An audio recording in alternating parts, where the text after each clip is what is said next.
വാടക വീട്ടിൽ നിന്നും ഇറക്കിവിട്ടതിനെ തുടർന്ന് 2 സ്ത്രീകളും ഭിന്നശേഷിക്കാരനും അടങ്ങുന്ന 4-അംഗ കുടുംബം കഴിയുന്നത് തേക്കിൻകാട് മൈതാനിയിലാണ്. തൃശൂർ നെല്ലിശ്ശേരി ജിബിപ്പോളിയും കുടുംബവുമാണ് കഴിഞ്ഞ 18 ദിവസമായി പൂരപ്പറമ്പിൽ കഴിയുന്നത്. സേഫ് ആൻഡ് സ്ട്രോങ് തട്ടിപ്പിലിരയായി എല്ലാം നഷ്ടപ്പെട്ട കുടുംബമാണ് ഈ ദുരവസ്ഥയിലേക്ക് എത്തിയത്. കഴിഞ്ഞ 18 ദിവസമായി തേക്കിൻകാട് മൈതാനമാണ് ഈ കുടുംബത്തിന്റെ വീട്. പെരിങ്ങാവ് ഗാന്ധിനഗറിലെ വാടക വീട്ടിൽ നിന്ന് ഉടമസ്ഥർ ഇറക്കിവിട്ടതിനെ തുടർന്നാണ് ജിബിക്കും മക്കൾക്കും തെരുവിലേക്ക് ഇറങ്ങേണ്ടി വന്നത്. ഭർത്താവ് ഉപേക്ഷിച്ച ജിബിക്കും കുടുംബത്തിനും ആശ്രയമായിരുന്ന കുടുംബ സുഹൃത്ത് ഗിരീഷും ഇവർക്കൊപ്പം തെരുവിലാണ്. വീട്ടുസാധനങ്ങളും മെഡിക്കൽ വിദ്യാർത്ഥിനിയായ എൽനയുടെയും ഭിന്നശേഷിക്കാരനായ സഹോദരൻ എമിലിന്റെയും പഠന സർട്ടിഫിക്കറ്റുകളും മറ്റും കുടുംബമറിയാതെ മറ്റൊരു സ്ഥലത്തേക്ക് മാറ്റിയായിരുന്നു കുടിയൊഴിപ്പിക്കൽ. ഞങ്ങളിവിടെ 19 ദിവസമായി ഇവിടെ ഇരിക്കാൻ തുടങ്ങിയിട്ട്. പോലീസുകാരോട് പറഞ്ഞിട്ട് അവരൊന്നും ഒരു നീതിയും തരുന്നില്ല. കുറേ വട്ടം ഞങ്ങൾ അങ്ങോട്ട് വിളിച്ചു. കളക്ടർക്ക് പരാതി കൊടുത്തു, ഒല്ലൂർ ACPക്ക് പരാതി കൊടുത്തു.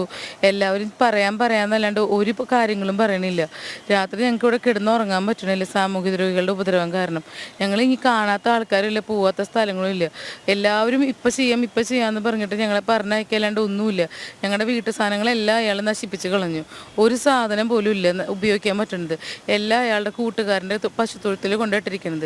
ഞങ്ങളുടെ പഠിച്ച സർട്ടിഫിക്കറ്റുകൾ, പിന്നെ ഒരു 69,000 രൂപ ഉണ്ടായിരുന്നു, എൻ്റെ കുറച്ച് ഗോൾഡ് ഉണ്ടായിരുന്നു, എല്ലാം അവിടെ കൊണ്ടു കളഞ്ഞിരിക്കുക. ഒരു സാധനവും ഇല്ല.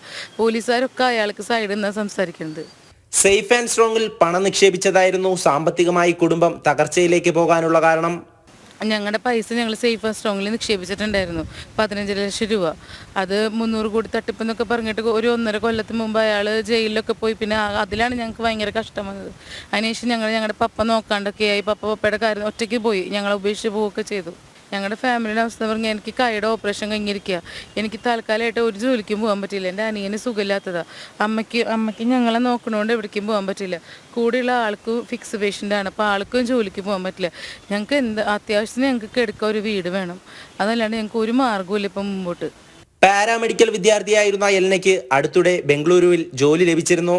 ജോലി കിട്ടിയതു പറയാൻ ബന്ധുവീട്ടിലേക്ക് പോകുന്നതിനിടെ വാഹനാപകടത്തിൽ എൽനയ്ക്ക് സാരമായി പരിക്കേറ്റതിനെ തുടർന്നുള്ള ആശുപത്രിവാസത്തിനിടെയാണ് വീടൊഴിപ്പിക്കൽ നടന്നത്. വിയ്യൂർ പോലീസിലും കളക്ടറുടെ ഓഫീസിലും പരാതി നൽകിയെങ്കിലും ഇതുവരെ നടപടിയുണ്ടായില്ല. രാത്രിയിൽ സാമൂഹ്യ വിരുദ്ധരുടെ ശല്യം മൂലം ഉറങ്ങാതെ കാവലിരിക്കേണ്ട അവസ്ഥയാണ്. ഇതിനൊരു പരിഹാരമുണ്ടായില്ലെങ്കിൽ ആത്മഹത്യയല്ലാതെ മറ്റൊരു മാർഗം മുന്നിലില്ലെന്നാണ് കുടുംബം പറയുന്നത്. എനിക്ക് ഇവരെ 3 പേരെ നോക്കണം. ഒക്കെ രോഗികളാണ്. എന്നുവെച്ചാൽ രാത്രിയുടെ സാമൂഹിക രോഗികൾ എനിക്ക് ഉറക്കൽ. എനിക്ക് 190 പ്രഷർ.